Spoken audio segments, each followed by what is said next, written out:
Well, Final Fantasy XIV is out today on Xbox, so welcome officially all you Xbox players. However, there are a few issues, or I guess things that I want to point out that could be bad if not taken very carefully or taken with caution. Go in with caution with this stuff. First thing is we're going to talk about this. The coins you have to have, which we'll talk about those here in a second. So you have to have coins to buy game time for the Xbox, right? These coins are restricted by region.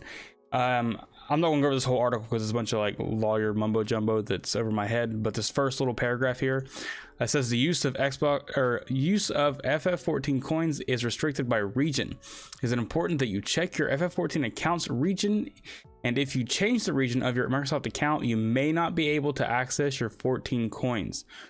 For Final Fantasy 14 regions and a full list of countries associated with each region, please visit this website here. So if you buy coins in your region and you move or your regions change for whatever reason, there's a good chance, or you just won't be able to have access to those coins anymore. So be careful with that. Now, speaking on the coins, there's a bit of controversy around these things. These coins are only for Xbox. So if you have Final Fantasy 14 on PC or PlayStation 4 or 5, or 3 if it's still on 3, you just put your credit card, debit card in, and you pay for your game time. I think it's like $13 for the entry fee and $15 for the standard, or $15 for the standard, which gives you like more characters and stuff. If you look here, this is for the Xbox Series X and S. So the entry is 30 days, subscription length is 1,300 coins. You get 8 characters per server and then 8 characters per physical data center, right? The standard, which I don't really know, unless you're like a serious hardcore player, I don't really see a reason to do anything more than the standard, whatever. But the standard is 1,500 coins. And you get 8 characters and then 40 max characters per physical data center. So here's where things get a bit frustrating. And if we look over here to the PS5, Xbox, or PC, goodness gracious, it's $13 and then it's $15 for the standard and entry fee respectively, right? So we'll come down here. The coin price. So you have to buy the coins on a Microsoft Store. And then that's when you can buy, use the Final Fantasy Store to buy your game time, your expansions, and all that stuff, right? So it's $5 per 500 coins, pretty much. It's $4.99 for 500 coins. Where people are having issue is that I guess a lot of people, myself included, I've seen this popped up on Reddit a couple times, but me, I only do the entry fee because there's no reason for me to have 40 characters. I have one character. I have one character for the data center. And I use that and I pay the $13, the $12.99. I know it's just like a $2 difference. It's not a big deal, but it is a bit scummy that you cannot, there is no way to buy 1,300 coins. You have to pay $15 to even play the entry fee for the Xbox version. So you're always going to have coins just kind of like lingering around, which is kind of weird because, or I guess scummy, because a lot of like Battle Pass things like COD points or V-Bucks and a lot of gacha games do this, to where you always have a little bit there, and then you'll be like, well, maybe I can just spend $5 more and I'll have 700 coins, and then you buy something and then you don't use all 700, but you still have coins there. It's like it's always sitting there, right? And it gets people to buy more stuff with it, which is kind of annoying, right? Very annoying, I think.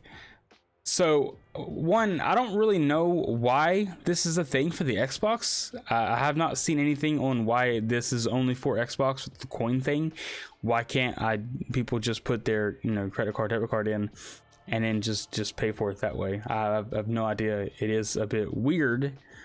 It's very weird. So just be wary of that. It's almost worth it to just do the standard for the 30 days. So you have 40 characters you can use on a physical data center. But are you going to use all 40 characters?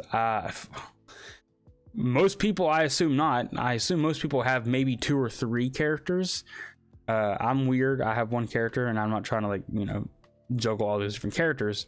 So I've always done a $13 one for the PC version and a PlayStation version back in the day. So just be wary of that. Let me know what you guys think about this whole coin controversy. I think it is a bit scummy and a bit annoying that they did that. You know, that is weird. So they should have a price option here for the 1,300 coin purchase, so people don't just have coins lingering around for no reason. And I guess while we're here, we'll talk about the veteran rewards for all you new Xbox players. You do get rewards for however many days you are subscribed to the game. So if you are subscribed for 60 days, you get the Advent Children Cloud Strife attire. 150 days, you get this attire, and then 240 days, and then 330 days. So this is days subscribed rather than time played. So player who subscribes for 90 days is eligible to receive the 60-day veteran reward on their first day. So if you buy the 180 days, if you just pay the 180, now this does say here 1,300 coins. That's not for the 180. That's for each month. So if you buy 3 months in advance or how many days, that's not 3 months. That's definitely more than that. I think it's half a year.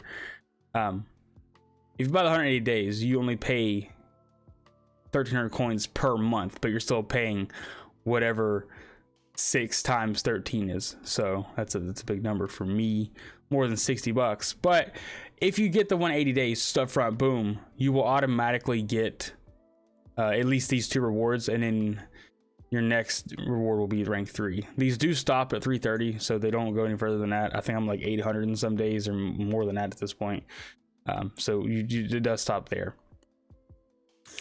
Something else I want to talk about that is very confusing for people. If you are on the free trial version still, that is this one. That is the version where you cannot access the market board. You cannot like physically like tell people or send friend requests or make parties and stuff like that. If you are in that version, and I believe on Xbox, you get a free 1-month trial to the starter edition, which gives you access to, I guess the base. It's the base game, and you get access to the market board. You can make your own parties, send friend requests, all that stuff. They can do when you pay for it. You get a free 30-day trial to do that. Once you activate that, or if you ever pay for any subscription for the game, regardless of where you're at in the trial version or in the game, once you activate any kind of subscription, you lose access to the free trial version altogether. So if you get the free trial version and make it through ARR, but you still have Heavensward to do, even though Heavensward is part of their free trial version, if you buy a subscription while playing Heavensward or use a free trial subscription, the 30-day thing that's on Xbox, you lose access to the free trial of Heavensward, right? So, and for that whole account, for the whole email address, you cannot make any characters to go back and try to like just play for free. You have to make a whole new Square Enix account. That is a bit weird and confusing as well. So just any new Xbox players and anyone new to the game, be wary of that. So if you plan on playing, and my advice is play as long as you can for free without using any free trial, any free game time, I should say. You should get the free trial by default. But if you ever activate anything that gives you more than the free trial, you lose access to it forever. You can never go back. Even if you have stuff on the free trial that you haven't completed yet, you just can't. That account is no longer free trial acceptable or whatever words. So, but yeah, I want to talk about this stuff real quick. The weird coin system they got going on here, and then this free trial thing. I wanted to bring that up since today's the day it came out. If you're planning on doing it, just be warned. Once you put any kind of money into the game, as far as like subscription, or if you activate the free subscription that Xbox gives you for Game Pass, I'm pretty sure that's the thing that I've seen floating around. Or if they do that in future, don't do it unless you plan on paying for the game from that point forward, regardless of where you're at in the game. You can get the game and make your character and use the free 30-day thing for Xbox and you never have access to free trial again after that. You're stuck paying the monthly subscription from that point forward.